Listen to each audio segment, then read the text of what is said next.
What is going on, everybody? Welcome back to NFL Turf Talk Week 16 takeaways and recap show live here on DSM Media's Turf Talk YouTube channel. Guys, first and foremost, if you are new to the channel, if you like the content, if you want to be interactive throughout any of our shows here on the channel, any of our videos we post, make sure to support by smashing that subscribe button. It is the best spot to get your thoughts, comments, and questions pulled up here on the screen with your host. I am one half of them, Dylan Davis. To my right, my faithful co-host Scotty, my man.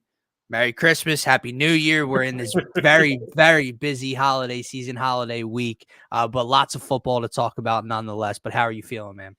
I'm feeling pretty good, man. Happy New Year, happy holidays, I guess you could say. That'll cover it all the Probably, bases it's there. probably the best route. But yeah, man, I'm enjoying the week and just trying to get to the weekend, enjoy some more football, some more basketball, some more sports. And just relax and enter the new year on a high note. But the work week has been stressful. I've been giving you the breakdown behind the scenes all this week, which is why we're a little bit behind the ball here. It's just a busy time of year, man, for all of us. So just enjoying it and enjoying the chance to get on here and talk some ball with you, man. Gotta cherish these a lot happened, man. Close out the year, man.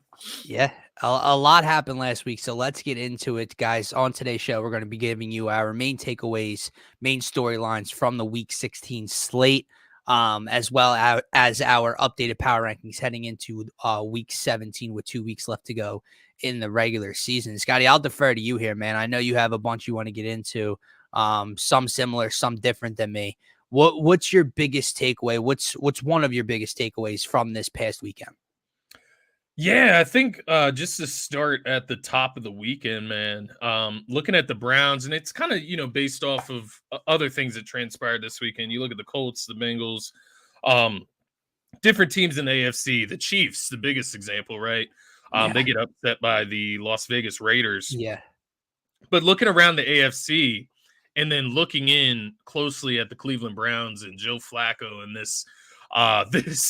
this crazy occurrence of Joe Flacco returning to the league and, just playing at such a high level, 368 passing yards, 3 touchdowns. Yes, 2 interceptions in this game against the Texans. But this is a guy that got up off of his couch. He's up over the age of 35 years old. 38 years old right now? 38.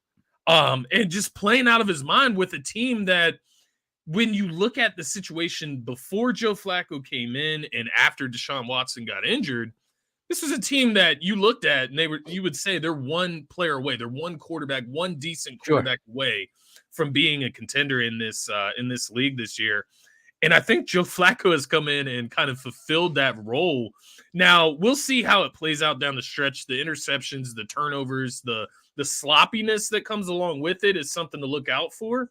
But right now, I feel like the Browns, man, you look across the AFC, I feel like they can beat anybody in the AFC.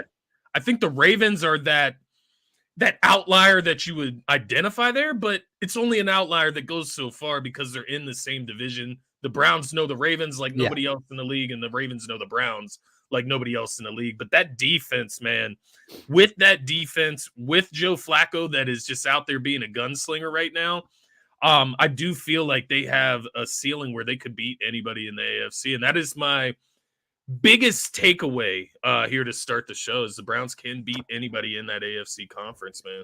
It's funny if we rewind probably a month or so ago when the Browns were like 7-5, I want to say 7-4, when DTR was starting for them for a little bit of time. We sat here and said, not that they could beat anybody you've gotten to that point now, but we said no one really wants to get that team in wild card weekend, right? With that defense, their toughness, the way they can slow you down and make you play ugly football. They run the ball well, even without Nick Chubb. No one wants to get that in the first round. Now it's kind of escalated to your point where Joe Flacco steps in, after eating a bag of chips sitting on his couch a month ago, 38 years old, and is looking the way that he has over the last month or so, right? Yeah. If the Baltimore Ravens were not doing what they're doing, if they lost on Christmas night to the San Francisco 49ers, that would be a legitimate battle for for the the seeding. number one seed in the AFC and the AFC North title over the final 2 weeks. The fact that Baltimore won, I think it's a 2-game difference at the moment. Yeah. So, kind of makes it extremely difficult for Cleveland to win out and Baltimore lose out. And then you got to get down to the tiebreakers. I don't even know where Cleveland stacks up against Baltimore for that right now. But to your point, I think the turnovers he definitely has to start to not eliminate, but definitely slow down on. You mentioned two this past weekend, the game against a few weeks ago, whether it was the Saints or whoever they played against. You and I had them. He threw 3. He threw a pick 6. He threw one in his own territory. It wasn't the Saints. I forget who they played. But to your point, like those things can't happen. But Scotty, it just feels like they have the defense that can make up for that, right? That can bail him out. Yeah. As long as he's not throwing a bunch of pick sixes, as long as he's not throwing interceptions inside his own 30, his defense is able to get stops and get off the field and give him another chance to right his wrongs. And I think that's kind of what he's done, man. Like, again, I always flash back to that game that we bet because he was a mess.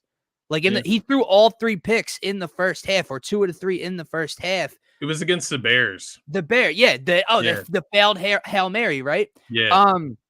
And I think he had like a little over 100 passing yards. Scotty, the dude comes out, he finishes with like 330 something passing, a high completion percentage. He took care of the ball in the second half. He threw like 3 touchdowns. It's unbelievable to see what he's doing against NFL defenses at 38 years old. I'll take it a step further for you. Not only does no one want to see the Cleveland Browns, Joe Flacco deserves to win, as of today, comeback player of the year. This is going to rub a lot of people the wrong way. All right. And I mean this as nicely as possible.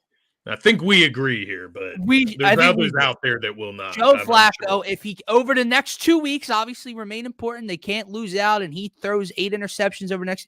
If Joe Flacco leads this team to the number 5 seed in the AFC, wins a playoff game or 2, God forbid, gets the AFC championship, Joe Flacco is the NFL comeback player of the year. All right? Yeah. That's just, it's fair. It's fair. Yeah.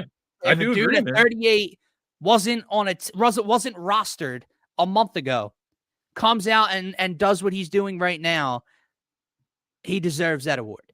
Look, 4 games for Joe Flacco so far this season, 1,300 passing yards, a 60% completion percentage, 10 touchdowns, 7 interceptions, an 85.1 rating, and 45.9 QBR across 4 games, man. And he's 3-1 during that span. So to your point, I think when you look at it from actual production on the field and what the guy is contributing to his team, I get it. It's not the best story out there, although I think it is a pretty solid It's a cool story for Joe Flacco, especially if they somehow get to match up with the Ravens in the postseason. I think that would be a very fun storyline to follow. But I do agree. I think this is the guy. It's like sticking out like a sore thumb at this point. Absolutely. Because there's part of me that let me ask you the question this way. Does where the Browns are right now at 10-5, does this say more about the Cleveland Browns just as a roster as a whole? Does it say more about the AFC and the lack of juggernauts? Or does it say more about Deshaun Watson and him not being with the team right now and the success that they're having? Like, I would argue that this says more about Joe Flacco and Deshaun Watson than more than anything else in this equation, just because of the personality that I feel Joe Flacco brings to the team. He's not scared to turn the ball over. He's not scared to let it fly. No. And I think that's actually helped this team. As you mentioned earlier, man, like when you have a defense that good in Cleveland, you can afford to take risks and you can even afford to make a few mistakes. And I think he's shown that has worked out for them because you look at his numbers once again, man, just crazy numbers. 3 straight 300-yard passing games, 2 straight 350-yard passing games, 4 straight games with multiple passing touchdowns. And then in each game, he's had a pass completion of over at least 41 yards. So He had So the big 42 longest playability is there for completion, the offense. 41, 57, and then 75 yards in this last game against the Texans, man. So the big plays, like you just said, the big play opportunities are there with Flacco. So, yeah, I like him as a comeback player of the year. I like them as one of the favorites in the AFC, man. He Like, adds another element, right? you put them Like, up against the Chiefs, man. Like, who is really winning that game? Like, Scotty, I get it. The Chiefs I have don't care. Mahomes. I'll say it today. They will beat the Chiefs, as the Chiefs so. have 2 weeks. They're in a similar boat that the Eagles are in, but on a Agreed. way greater Yeah, scale. bigger. Yeah, lower Way scale. bigger issues, way bigger things to figure out. The Chiefs have 2 weeks and a wild card game. And you better hope that wild card game isn't against the number 5 seed, right? Who would they match up against right now? I'm curious. They right now the Chiefs, I believe, would be the 3 seed. But they're only a game better than the AFC South division tie. And there's 2 games to go. There's a possibility the Chiefs are the 4 seed hosting the 5 seed, which would be probably the Cleveland Browns. And if not, you'd play the Buffalo Bills. The Buffalo Bills, so. Correct. And that's a great segue to get into my next takeaway, which is the Kansas City Chiefs and their struggles. But yeah. I think that Joe Flacco, it brings another element to that team, right? Like that team that we talk about defense and running the ball. And physicality and the cold weather of January and playoff football. That is a playoff style of a brand of football that no one really wants to play. And I think but now you add in the fact that he can sling it 50, 60, 70 yards downfield when they need to take the top off of a defense. Yeah. Something different they weren't really having with Deshaun Watson before. Exactly. And I think when you lose a guy like Nick Chubb at the beginning of the season, which we all just forget about, right? That gruesome injury against the Steelers. When you lose a guy like Chubb, I think it takes you away from that Deshaun Watson-esque type of offense where you can have the run options, right, with Nick Chubb, and it's more of a run-based offense. When you lose a guy like Nick Chubb, your offense turns into an air-it-out offense. You're going to have to get the ball down the field, and I think Joe Flacco... Which also, let's give credit to that coaching staff too, right? For allowing Joe Flacco to be himself and let him control the offense and actually move the football downfield, because you look at other teams a la the New York Jets who, oh yeah, that's right, Joe Flacco was a New York Jet. Could have played for them, right? Okay, big issue there. But you look at the New York Jets who kind of are just treating Zach Wilson and each quarterback that they funnel in their system, with training wheels. Yeah. And you can't do that. You watch what the Giants did on Christmas. Listen, man, was Tommy DeVito winning that game? Absolutely not. But for the first half, I don't know if the Giants threw more than 3 passes that weren't a bubble screen. Yeah. Every single throw Tommy DeVito was making in the first half was a wide receiver screen or it went to Saquon Barkley. You can't run an NFL offense trying to win football games conservatively, and treat your quarterback like that. And the Browns aren't doing that, even though there was definitely concern when Joe Flacco came through the door, like 38, hasn't 38 years old, man. Here we go. And he's slinging it, man. So yeah, I don't mean to be insensitive. I know it probably comes across that way to people. It's the best story in sports with Damar Hamlin. I get it. To win that award, you have to play. Yeah. He's not active. He's inactive. I'm sorry. I don't mean to sound insensitive. If he was on the field, like contributing, even in special teams, I think you could give him that award and it be rightfully so. But I think when you're not even active during the week, man, like I'm treading lightly here. There's a fine line. I don't think that's what pisses me off with our world today. The fact that we even have to sit here and go, is that okay to say? Yes, it's okay to say. He's not playing. Yeah. It reminds me of like I don't want to use the wrong term here, but when you're on the sidelines and you're just cheering the team on, right? Like that's your contribution to the team, right? And that's not enough for me to like give this guy like comeback player of the year. It's a cool story. And I'll take it a step further. If there was no Joe Flacco, he'd probably still win the award. And I wouldn't have any gripe because there wasn't another guy doing anything enough to beat out Damar Hamlin for coming back the way that he has. Yeah. But when a dude does come along like Joe Flacco and potentially gets his team, let's say he wins 2 playoff games, Scotty. Yeah. That is the comeback player of the year in the NFL. Yeah. All right. The meaning of the award. We'll see. I agree. We'll see where it goes. To your point, speaking of other awards, a guy that wins a lot of awards, Patrick Mahomes, MVP, Super Bowl MVPs, has a lot of hardware. Not looking quite right, Scotty. It's not working out down there in Kansas City. They come in into the new year basically this weekend with a 9-6 record on a loss in Arrowhead to the Las Vegas Raiders. Scotty, the Kansas City Chiefs are 4-4 at Arrowhead this year. That seems like a problem, does it not? One of the greatest, loudest, best home field advantages a team has. All of the number one seeds that they've attained over the Mahomes era, where you have to come into Arrowhead and he's never lost a playoff game or in at whatever, blah, blah, blah, blah, blah. It ain't working out that well. Travis Kelce slamming helmets on the sideline. Mahomes continue like that's the thing, right? Yeah. That's become the question now with the Kansas City Chiefs. You had the receiver issues, the drops, the deflections for interceptions, the lining up off sides with Kadarius Toney. You have all these issues, but we still said you have the greatest in the game. Scotty, it seems like it's starting to affect Patrick Mahomes up here. Within 5 seconds of gameplay, he messed up a handoff that got returned for a fumble. And then on the very next play, after the kickoff, threw a pick six. Game's over, right? I mean, that's it right there. They never came back after that. Scotty, Aiden O'Connell and the Las Vegas Raiders. Can we talk about that? Antonio Pierce, head coach, taking over for them. They're only 2 games behind Patrick Mahomes and the Chiefs. Holy shit.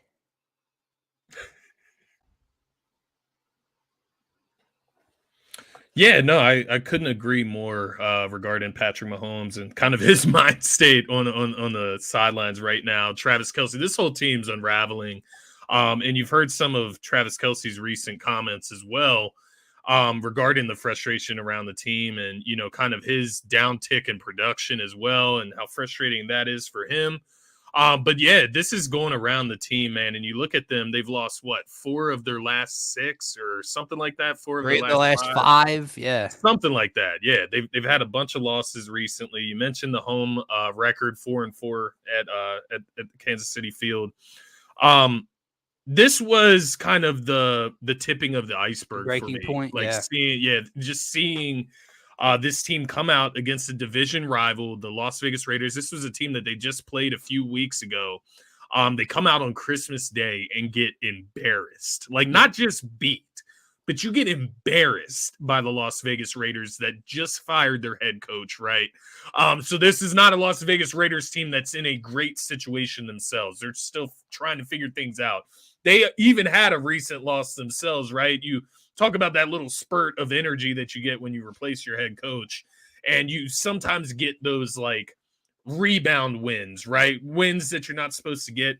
But the Raiders have already gone through that phase. So that's not an excuse for the Kansas City Chiefs here. And once again, it's a divisional opponent. So that is kind of the reasoning. It's great that you brought this takeaway up after the Browns, because the reason I say the Browns can beat anyone is because the Kansas City Chiefs have left this door completely wide open. As much as we love the Ravens, and we'll talk about that win against the San Francisco 49ers, you still go into the postseason never seeing Lamar Jackson play MVP caliber football in the postseason. So that's still a question mark, regardless of how Ravens fans feel about that. I hate to use it as a question mark because I do think Lamar will be fine. But it is a question mark. Yeah, it's still floating out there. There's no answers yet to that. We don't know that he's going to ball out in the postseason, right? Without Mark Andrews, without however many running backs they've lost, all the other players, the injuries that have mounted up against this team. I'm just glad you said that because of Mahomes' issues. Like you meant, no Mark Andrews, right? Yeah, you're talking about a Baltimore Ravens team who continues to win, and that defense is just on another level. And we know that Lamar's dual threat ability is, the highest in the league, right? Yeah. when in terms of quarterback play. But who's he throwing the ball to, Scotty? Right. Rashad Bateman, Odell Beckham Jr., Zay Flowers, who has not quite really burst on the scene like some people thought. He's good. He looks good. He just hasn't had that. Some people were thinking, breakout number Rookie one of the receiver year. for Lamar Jackson, right? He's got Gus Edwards in the backfield. This is not an offense floating around with just talent all over the board. Right. Same as the Kansas City Chiefs. You have Travis Kelce, you have Pacheco, Rashee Rice looks like something, and you got just a bunch of guys around them, right? Yeah. But that's my problem with what Mahomes and the Chiefs are doing. Yeah. Scotty, we hold quarterbacks to a high standard, and I know other quarterbacks have a lot more talent. But when Jalen Hurts and the Eagles only score 14 or 17 points, what do we say? Regardless if there were drop passes, regardless if there were fumbles by receivers, that's your unit. Yeah. Your unit only scored 14 points. Well, Patrick, not only did your unit at home against a not very good defense on Christmas Day only score 14 points, you gave up 14 points. Yep. There's a lot of weight on his shoulders right now, man. A lot of blame. Like, here's where I've gotten to. I watched that game on Christmas Day with my uncle, and he literally looked at me and goes, what is wrong with him? Like, this game was not about the wide receiver, Scotty. This was not about someone lining up off sides to negate a big play. This was not about a tip pass that should have been caught for an interception. This is Patrick Mahomes starting to unravel after all of the previous issues. And that's the one thing I never expected to say on this show this year. Yeah. It's ugly. He's very ugly. He's thrown an interception in his last 4 games. He's thrown an interception in his last 5 of 6 games. He's thrown an interception in, let's see, so that was last 5 of 6 games. So 5 out of 7, 6 out of 8, 7 out of 9, and then 8 out of 10 weeks. So 8 out of the last 10 weeks, he's thrown an interception in a game. And obviously it speaks to the 14 interceptions. And you mentioned it earlier. It's it's eerily similar to the Philadelphia Eagles and kind of Jalen Hurts and what we've seen from him this season. And, things coming to a tipping point in Seattle per se, right? To lose 3 in a row. But to your point, it feels like it's on a much deeper scale, right? Like, when you look at the Eagles, you can sit back and you can say, well, if, so-and-so gets healthy on the defense can turn it around a little bit. If we can get Smitty and Goddard involved on offense, you have the weapons on offense, right? You have Swift, you have Goddard, you have Smitty, you have AJ in-house. The Chiefs don't have that in-house. We talked about this a few weeks back. If Quez Watkins got released and picked up by the Chiefs, like, where would he fit in their depth chart of wide receivers? Now, maybe our perception is lowered a little bit since the last 2 weeks of Eagles football with Quez. But he would be, wide receiver 2 or 3 on that roster. Yeah. And that's the crazy part. Olamide Zaccheaus, that's a better example. He would be wide receiver 2 or 3 behind Rashee Rice on that roster. And that's the problem. They don't have the tools in-house to reverse what's going on here. You also lost your play caller from last year as well, and Eric Bieniemy. So there's no help coming there as well for Andy Reid. But there's no help coming on the field. There's nobody returning that's going to make a difference in this game. And now we've seen this bad football leak all the way to the MVP, Super Bowl champion quarterback. And that's kind of what seals the envelope. Like, we kind of saw that with Jalen Hurts against Seattle, and that's where we started panicking, freaking out, right? It didn't go this far. And I think that's where the panic and the concern and where that envelope gets sealed in the AFC is that you have a team like the Browns, and it doesn't just stop at the Browns at the bottom of that AFC. You have the Bills that can beat you. You have the Ravens. You have all of these other teams in the AFC where this just is not looking good for the Kansas City Chiefs. And I think the biggest, deepest concern is I don't know how you fix it. Like, Travis Kelce turns it on and starts playing like his old self. He can't. He's getting guarded, 2-3 guys at a time right now with the guys around him. Travis Kelce can't turn this around. Like, who is going to step up to the plate? Like, do they just start running Nobody. the football? They don't have anybody, man. They don't have anything. I'm glad your point is exactly where my mind is right now when it comes to Patrick Mahomes and this Chiefs team, right? Like, you mentioned that breaking point, that tipping point. Yeah. And that's what this was, to see him kind of look so dejected and mentally just frustrated, and it's leaking into his play. That's what does it for me, man, because even though they had all of the drops and mistakes and turnovers over the year, you still sat back no matter the record and you said, playoff time, it's Patrick, right? And it still could be, but it's Patrick. Now he doesn't look like the guy that can overcome this issue. Can they win a wild card game? Yeah, they could win a wild card game at Arrowhead. Yeah. I'm not picking them against anyone else. And to your point, if that wild card game is hosted against the Buffalo Bills or even Cleveland Browns, I'm probably not picking them in that scenario either. Yeah. So I don't know. That's all you're really looking at. Like, they almost have little to no shot of playing the 7 seed.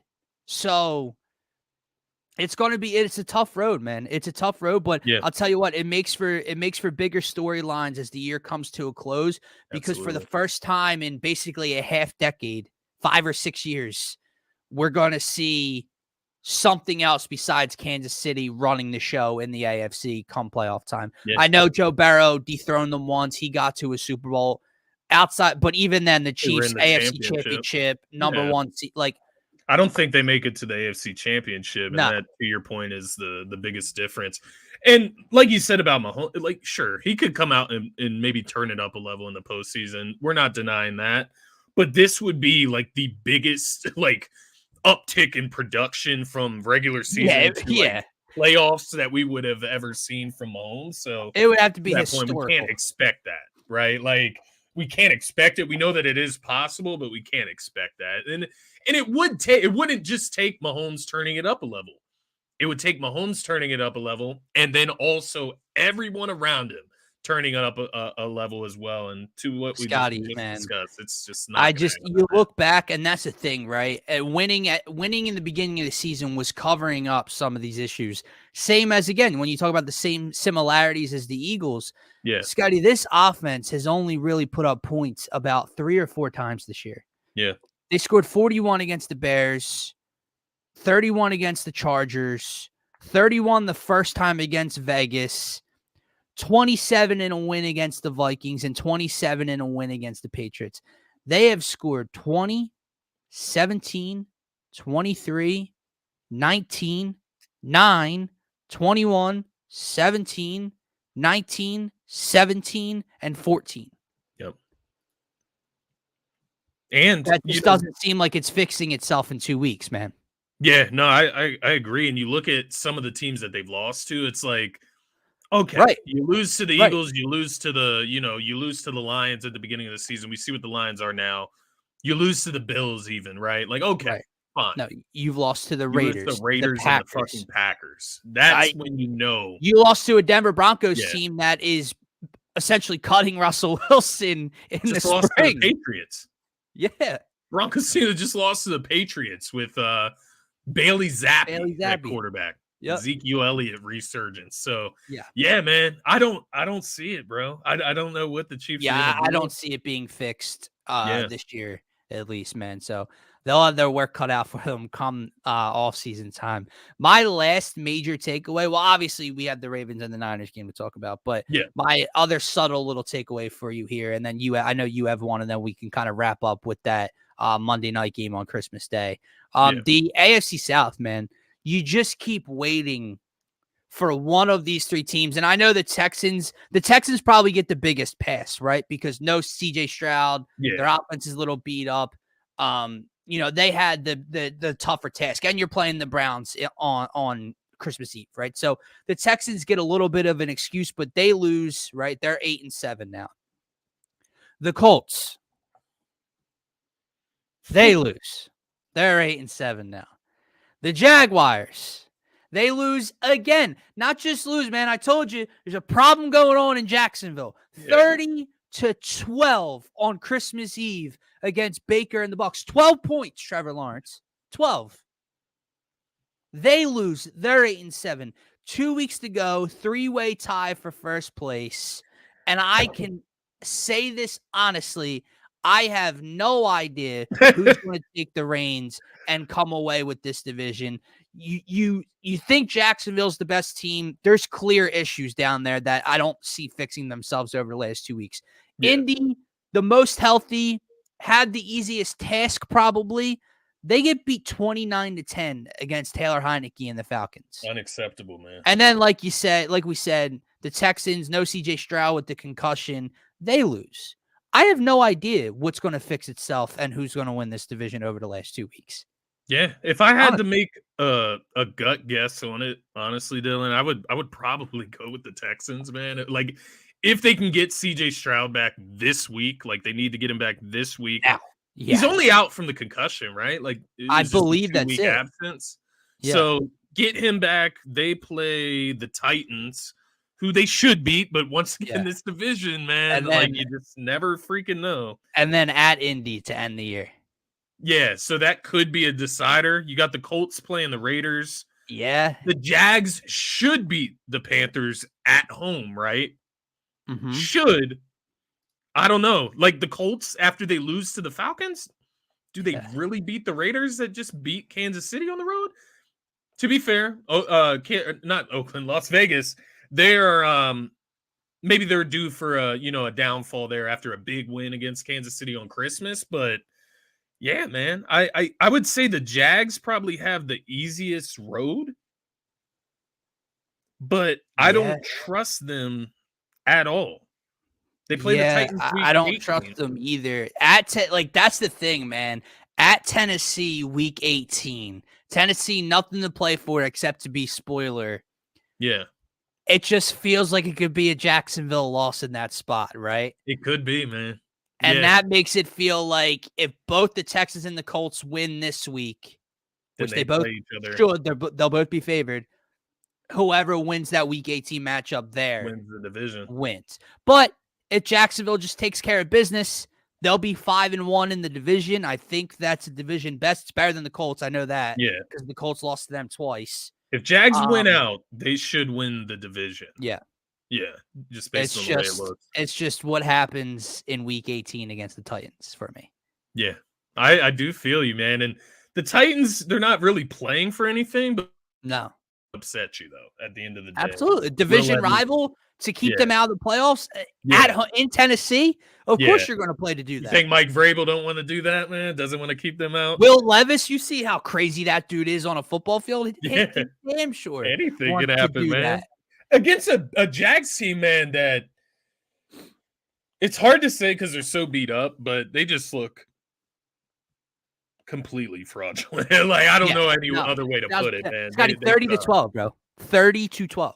But then again, the Colts, bro, like 29-10 against Taylor Heineke. Playing in Atlanta, like, make that much difference? Like, maybe it does. I don't know, right? Like, I have no clue. But losing to Taylor Heineke, dude, like, come on, right? Like, I don't know. We talked about that game going into it, and I think we both identified it as like kind of a trap game for Indianapolis. But you're trying to make the playoffs. Yeah. You get Jonathan Taylor back. You can't go out and win that game. It's funny how like things have kind of reversed and played out too. I think in the beginning of the year, we both thought Jacksonville, most experienced, made the playoffs last year, best team, best quarterback, best head coach, right? We kind of thought like if they were in this situation right now at the beginning of the year, we would have said, oh, you want Jacksonville to make the playoffs. You know, it'll make for the best matchup in the postseason. Right. I'm with you. I want CJ Stroud and DeMeco Ryans to win this division. Yeah. I want to see CJ Stroud in a playoff game and see what he can do against one of those AFC Stroud have already a fun better game. than Trevor Lawrence. Like he's had a far better year. I can tell you that. Yeah, that's the best way to put it. To be fair, yeah, it's crazy. The Trevor Lawrence. I think that talk is going to heat up this offseason, man, because he's just. I don't want to, disrespect it. It just doesn't feel like he is a game changer, man. And when you come out with the resume, the pedigree that he came out of college with, Yeah, Trevor Lawrence has this is kind of lived unacceptable. off of that prospect, right? When Yeah, he was coming out of Clemson, he was the greatest quarterback prospect since Peyton, almost, yeah, right? And listen, he's had moments. You see the arm talent, yeah. the comeback against the Chargers. Like there's things you can point to. There is not nearly enough on that resume. And this is what, year 3 for Trevor, right? This is I his third actually, year. I just wanted to look that up just to see how much leash we should give this man. Let Yeah, me see no, here. because year 1 was with Urban, year Yeah, this 2 is with his Doug, third they year. went to the playoffs, and now year 3 with Doug. So this Yeah, is year 3, man. Like at that point, you're you're borderline a vet. and Like this is one of those years where it's not that everyone is expected to take a Jalen Hurts leap once they get a wide receiver one like AJ right, Brown, right. right? Because And you added obviously, a Calvin Ridley, right? Ridley might not be AJ Brown. It obviously doesn't look like it, but he does have weapons. Like, let's not be Yeah. foolish here. Christian Kirk, Zay Jones, And Calvin you know what Ridley, else? Travis Etienne. Like, he has weapons. Evan Ingram has been a great tight end this year. Absolutely.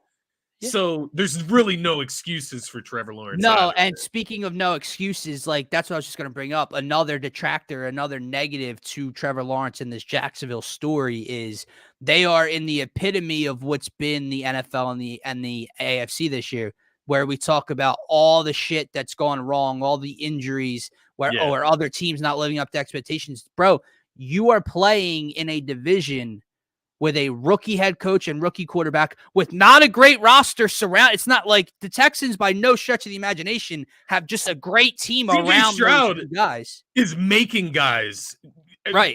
have names. Like Right. Nico Collins Hank isn't Nico Bell. Collins Yeah. without Like, CJ Stroud. Like, correct. yeah. And then No, I Gardner feel you. Minshew and first-time head coach Shane Steichen. Right. That's your task. That's who you're up against. Jonathan Taylor has missed most of this season. But let me right? ask you, right? We're putting all this talk on Trevor Lawrence. And here in Philly, with a coach that's won a ton, we're sitting here talking about, well, we fired Doug after a Super Bowl. How much leash does Nick go back to Doug? Doug, you're the head coach of a team in this division that should be running away with this division, and you're not. Yeah. Why? Yeah. Why? Why are you losing by 18 to the Tampa Bay Buccaneers in week 16? Yeah, it's unacceptable, man. I think that's the point we're getting to with this team is it's becoming unacceptable. And I'm just looking through here, man. Looking at ETN, it's like, could they use him more? Like, I'm just looking for ways for the Jags. Like, how could they be better right now? And obviously the Christian Kirk loss, that like really hurt their offense. I think that was really, the piece that makes Trevor Lawrence comfortable, but no excuses, man. You got plenty of talent here. I mean, let's be honest, Travis man. Etienne is one of the He's most a big part versatile. to their offensive game plan. But like when we're just talking names here, like let's not act like Christian Kirk is sitting here making or breaking a team's offense or season. He shouldn't be, at least, right? Yeah. So Not a team that's with an that issue in itself. that type of talent. It's like, No. I don't know. It's like, why isn't Travis Etienne that guy, right? Like, why Yeah. isn't he the cornerstone I agree. of the offense? Is it how he's being used? Is it their offensive line when they run the ball? Should they try to just throw it to him more out of the backfield? I don't know. It's interesting. We're going to see over the next 2 weeks who can come away with this AFC South title, man. It's interesting. You got another takeaway before we get to Monday night's finisher. So what's that one, Scotty? This will kind of lead us into the discussion regarding Baltimore and San Fran and how that game played out. But just looking at the NFC and looking at this specific team, the Dallas Cowboys, man, we've kind of skipped over this loss to a winning team on the road again for the Dallas Cowboys here. This time they lose to the Miami Dolphins 22-20. And we had a conversation last week going into this slate of games, and we talked about, which one of these teams does this game mean more to, Miami or Dallas? And I think we kind of got our answer based on the last few weeks with Dallas and just the way they've played on the road and how much of a different team they look when they are on the road. The Cowboys needed home field advantage going into the postseason to have a chance. And quite frankly, Bye-bye. they're not going to get it. Bye-bye. And to that point, it just speaks to kind of where the NFC is as a whole. The Cowboys was that team that I kind of grouped with the Eagles and the 49ers up there at the top. We put them above the Eagles for a week. Yeah, I put them above the Eagles for a week, man. But if you see what happens when you give undeserving people too good of things. Yeah, exactly. And if you can't win on the road, that's a big detriment to your football team when you don't have a top 2, top 3 seed in your respective top 2 realistically. It's the only chance. Yeah, that's really the difference maker. You need to be a top 2 seed. And it doesn't look like the Cowboys are going to be able to do that. They were not able to take advantage of the last 2 weeks having the lead of the division over Philadelphia. And all of a sudden, they're 3-5 on the road. Now, mind you, they've lost to Philly, Buffalo, Miami, San Fran, all 4 really pretty good teams, right? They also lost to the Cardinals. And then they get Detroit on Saturday, which, as an Eagles fan, we kind of need them to beat Detroit. Yeah. Which is crazy enough. It's in Dallas, so they should. It's going to, when we look back on this season, Dallas fans, Dallas organization, they're going to look back at that Arizona game in Arizona. They're going to look back at that with regrets. They're going to look back on this season of this stretch where they couldn't wrap the NFC East up. They're going to look back at this stretch with regrets because there's a chance, man, and I'm not even fucking joking here, with the way the Tampa Bay Buccaneers have played lately, if somehow the Cowboys have to travel to Tampa Bay to play the Bucs and Baker Mayfield with that chip on his shoulder, man, in Tampa Bay. Let me tell you something. I'm not 100% sure that the Cowboys are getting out of the first round. I might go buy a Baker Mayfield jersey if that before the game even starts. He doesn't have to. I am going to be the biggest Baker fan on the planet that day. Yeah, I'm with you, brother. I'm with you. Dude, you can't survive that. I know we're playing a major hypothetical here. If this is how it plays out 2 weeks to go, a lot can happen. So this might not even be close to a matchup, right? Actually, it's looking like it's very close to a matchup because Dallas is going to be the 5 playing the 4.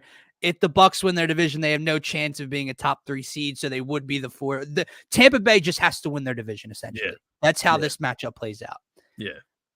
You can't survive that if you lose to Baker Mayfield and the Tampa Bay Buccaneers. You can't do it. So that would be unbelievable. But I do agree with you, man. This very team, realistic. I was joking, but not really. Like this is just what they always do. And part of why I prop them up is just how bad I was down as an Eagles fan in that moment, because I sat here and said, as an Eagles fan, you watch that ass kicking, you watch the way that Dak and this team has been playing and the defense and so on and so forth, and CeeDee Lamb, and you say there's no way the Eagles are quote unquote better than that Dallas Cowboys team right now. But they just find a way to fuck things up. Yeah, they do. We handed that game to them, by the way. 0-2 since they beaten the Eagles. 0-2. And the Eagles lost to Seattle. Like they gave you an opportunity to even create your own destiny, basically, right? Because at that time we were tied with Dallas and 4 weeks to go. Then we lost. But you lost the day before. And then you lose and we win. So now the only way for Dallas to win the division is to win out. And I believe it would be for the Eagles to have to lose. If the Eagles lost twice and Dallas wins out, Dallas would get it. Or if the Eagles lost to the Giants and went 1-1 and Dallas wins out, we'd be tied, but we'd have 2 losses in the division. They'd have 1 loss in the division. That's the only way Dallas can get into the postseason. And after what you just saw on Christmas Day, good fucking luck. That's what I'll tell you that. So I agree, man. I agree, man. Let me ask you this, though. We're focusing a lot on the Cowboys needed home field, right? Mm-hmm. Does it tell you anything about the Dolphins that they were able to go and win and not just win in your typical Dolphins fashion where Tyreek and Waddle have it going and they score 50 points and they're explosive? No, they won a very low-scoring last-second drive by Tua to set them up for a field goal type of game. Does it show you anything different with them that they can beat a physical team like that? Immediate response, my mind went to no. But I will give them credit for playing some really good defense against this Dallas offense. They sacked Dak 4 times, forced a fumble in this game in a critical spot at the goal line. But it's those situations you have to ask yourself: is that the Dolphins or is that just the Cowboys? Right. If Tony Pollard just runs into the end zone on the one play. Yeah. Like if Dak just holds on to the ball and gets into the end zone on that fullback dive they tried to do, but. There's part of me that believes this was just the Cowboys cowboying on the road, finding a way to lose. But I'll give the Dolphins a little bit of credit. They definitely showed a level of physicality that I haven't seen from them all season. Vic Fangio's defense, they definitely stepped up down the stretch against that Cowboys offense. Cowboys offense started very hot, but cooled down. They started to get some pressure on Dak, and that's when we started to see the game kind of turn Miami's way. But yeah, if I had to answer that question straight up, I would say I lean 60-40 as far as this loss being more accredited to the Cowboys beating themselves versus Miami beating the Cowboys. 40% I would give to Miami beating the Cowboys. 60% I would give to Cowboys beating themselves. Because there were several cases in this game where the Cowboys probably could have won this game and put this game away, but we have seen this on the road several times this season, quite honestly, down the stretch, whether it's Dak Prescott stepping out of bounds on a 2-point conversion right before he gets into the end zone or fumbling the football at the 1-yard line. There's been ways that they just find extreme ways to lose. And to that point, I give more credit to the Cowboys beating themselves, man. But yeah. I just think it's always interesting, right? Like as an Eagles fan, when we see these types of conversations on national media, was this more good Eagles or bad X? And they go with bad X. We're like, whoa. Like, no, like fuck that. Like, give us the credit. Right. But I do agree with you. Like Dallas, they lost what, 22-20? Yeah. Like you said, I mean, just 2 instances take a field goal being on the goal line. Yeah. Fumble and Tony Pollard just, I don't know what he did. Spinning like in the same spot. I don't even know. I don't know what he attempted. He could have crawled into the end zone if he wanted to. If they just do what they're supposed to do there, I caught the end of the game. I think there was a rough in the passer call on the Cowboys as well. It's on Michael Parsons at some point. Just getting in, like just stupid stuff at bad times. And it leads to points, right? So I agree with you, but it is a good win for the Dolphins nonetheless, and it can kind of build a little bit of confidence for them heading into a tough AFC, right? Like that's the thing with Miami. We've sat here all year, all the wins, the bad losses. We've just said they're not tough, man. They're not a physical team, blah blah blah. And you look around the AFC, Baltimore, Cleveland. I mean, Christ, if Houston makes Houston's tough. Yeah. Kansas City's defense is physical. Like it is a tough defense. Their offense is the problem. God forbid, God, I don't know how I haven't even. God forbid, Pittsburgh is a set. Tough, right? Like physical, at least, right? So, from that perspective, Miami's kind of the odd man out. Doesn't necessarily mean it's a bad thing. Maybe their style shows up for 2 games and it wins those battles. If they can get, home field advantage throughout, like maybe outside of Baltimore, right? Yeah. That game, once again, that game will determine a lot this weekend, Baltimore and Miami, but huge. Very huge, actually. But speaking of a game that could have determined a lot, Christmas night, man. Let's just talk about it. We were way off. Yeah. I mean, we sat here Christmas Eve morning and said, this is the Niners win. And not just that, I see ugliness in the future for Baltimore. I see a shellacking in Santa Clara. And I see Eagles fans just, man, this team really is good. And then quite the opposite occurs. The Eagles win at 4:25, game ends, heads into this matchup, and you sit here and you watch that game in San Fran and you go, uh-oh, a little bit of positivity starting to creep back to my mind. Because this team and this quarterback aren't unbeatable. They aren't untouchable. Like you said before, they aren't invincible. Yeah. And you look at it from that point, and maybe the Eagles can't do that. Maybe that's Baltimore's defense. We'll Maybe see. it's Lamar Jackson doing Lamar Jackson things, right? I'm not sitting here saying that loss by San Fran means that we're back on a completely 100% even playing field with them. No, Right. they tortured us a few weeks ago, okay? Right. But they're not unbeatable. And I will say, not only did they lose this game at home on primetime television, they got manhandled on both sides of the ball, but more specifically with everybody's favorite person, everybody's fake MVP. Brock Purdy throws 4 picks on Christmas night. This guy, and then he got hurt. I don't know the extent to the injury. Man, yeah. Sam Darnold comes in. Sam Darnold starts like 7 of 8, goes down, scores points. Gets Ayuk up over 100 yards receiving. What happened? But this team, I think, Baltimore, again, everyone wants to talk about, and I think Nick Bosa said something about us after the game. We laid out the blueprint, and hopefully, well, hey, Nick, did Baltimore just lay out the blueprint how to beat you guys? Right. Because there's nothing special about this quarterback. And when you're able to get to him, when you're able to get in his face, and let's be honest, man, like Baltimore didn't sack Brock Purdy a ton. They only had a sack or 2 in this game. Yeah. But it felt like they were in his face constantly, Scotty. And then he starts seeing ghosts, he starts making throws he shouldn't make, and boom, 4 picks. Yeah. It could have been more, honestly, if he didn't quit on his team and, exit the game.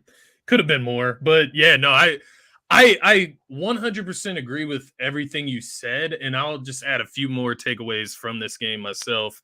One, this showed me that, when the 49ers came into Philadelphia to play the Eagles a few weeks back, we kind of assumed that they were coming in with, a higher level of energy and, a higher level of focus. Right. As, some called it the San Francisco 49ers Super Bowl in a sense this year. And this game proved that was probably the case. I'm not saying that the Eagles are a better team than the San Francisco 49ers, but the San Francisco 49ers are not 20-plus points better than the Philadelphia Eagles. And to that point, if it just throws me back a few weeks. If the Eagles come out and just score 7 on one of those first 3 drives, how different does this game play out as far as confidence, as far as, the defense getting off the field and gathering themselves and getting a little bit of a break? But nonetheless, what this showed me is that the Ravens came into San Francisco and they made San Francisco look like a shell of themselves by playing physical, hitting them in the mouth, and just getting all up in Brock Purdy's face. And what I started to see down the stretch of this game with Brock Purdy is exactly who I thought Brock Purdy is. He's a little kid out there playing quarterback, man. Like, you put these big guys around him, he starts throwing the ball wherever. Like, he does not, when he has a guy in his face, he does not give a fuck where that ball is going once it leaves his hands. He just wants to get that ball the fuck out of there. And that's what I saw on Monday night against the Ravens, man. Not only was it Brock Purdy out there playing scared. That's what it was. He was playing scared football. And that's what led to the interceptions, the bad throws, the balls into the ground, the balls over receivers' heads, whatever the case may be. Then you also see him, take a hit late in that game and then just kind of exit the game, right? Very much to me looked like he quit. He was done getting hit for the night. Didn't want to throw any more interceptions. Well, I'll tell you what. I have and not they want to see what Sam Darnold looks like, right? Yeah, like I have not peeped San Francisco's injury report throughout the week like we see the Eagles pop up. If he had no designation on that injury report, then one side quit on that night. But I will also say there was other parts of this San Francisco team that looked either soft or lost in this game. Deebo Samuel drops a few passes in this game, right? Looking over his shoulder, seeing who's coming to hit him, man. When you go to the defensive side of the ball, 33 points. These Baltimore Ravens wide receivers are just running around freelancing against this San Francisco secondary. Had them all out of sorts. Lamar Jackson, the use of his legs, had that defense all out of sorts. So what I'm hoping, man, it's actually the biggest takeaway for me, and maybe it's because I'm an Eagles fan, I'm always just going to be thinking from Eagles fan perspective. Biggest takeaway for me is that there are ways that the Eagles can beat this San Francisco 49ers team. The I mean, Ravens it's did almost lay as if out you use a the little middle bit of of the field. a blueprint, right? My thing is get our defense healthier going into the postseason, which is just naturally going to happen with guys, taking time to get back on the field right now. But also Hurts, his legs. He needs to be 100% against San Fran. And if he can use his legs against that defense, we can make some things happen against San Fran. And I would say that goes for, most of the teams around the league. Like, if you have a mobile quarterback, I think you might have a chance against San Francisco's defense.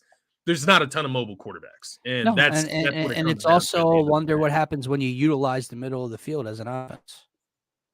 I mean, I'm watching guys like OBJ and Rashad Bateman and Zay Flowers come across these crossing routes and intersecting routes and creating space for one another and delivering the ball. And then I watched the Eagles 2 hours prior, one play over the middle of the field. It's a Devontae Smith 35-yard touchdown, and it's the only play they really ran over the middle of the field. What in the God's fucking, what are we doing? We talk about it tomorrow morning on the next show, but what are we doing not utilizing the middle of the field with all those Also, side note defensively, hey, Howie Roseman, message to you. It's worth having great linebackers, right? Like Roquan Smith, Patrick Queen. Don't want to let that go, misspoken for, because that is a we had Ben Vanderschmeren defense that we don't have. But we had Ben Vanderschmeren playing linebacker, and I'm not going to lie to you, he probably made the best play I've seen an Eagles linebacker make all year when he just filled a gap, wrapped up, and tackled for a loss of one. I mean, it was astounding what fundamentals look like from that position. But yeah, anyway, guys, that is going to wrap up this Week 16 recap here on NFL Turf Talk. If you're new to the channel, if you like the content, if you want to be interactive with us on the show, make sure to support by smashing that subscribe button on this YouTube channel. It's the best spot to get your thoughts, comments, and questions pulled up here on the screen with your host. We will be back on Sunday morning for your Week 17 slate of games. For myself, for Scotty, for D.